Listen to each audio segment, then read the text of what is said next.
啊，这是县政府建设处的处长咧讲天龙城大楼拆除的状况。后来继续来看早起的9点外，高雄特殊队带着特殊犬，伫这个沙卡洞的大石头骹找到2具罹难者的遗体。虽然已经不幸来死亡，也毋过搜救犬嘛入大公路。这个状况，请记者评论来报道。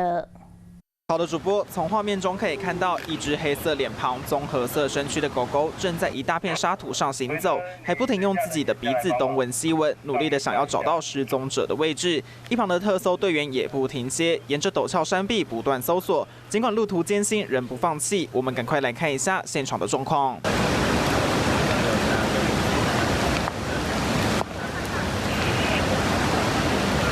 现场尘土飞扬，但搜救犬靠着超灵敏的嗅觉，努力把握所有希望，想尽办法找回失联民众。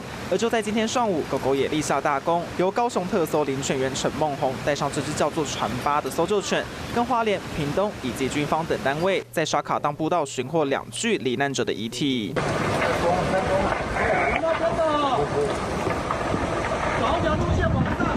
特搜队员跋山涉水，总算在一处大石头底下发现卡在石缝中的罹难者。目前透过破坏工具在现场开挖搜救，要将2名不幸丧生的人员遗体运送下山。而目前也还有许多民众受困以及失联当中，特搜队员也将持续带上搜救犬，在山林里穿梭搜救，让家属能够尽快放下心中大石。以上是目前掌握到的最新消息，镜头交给棚内主播。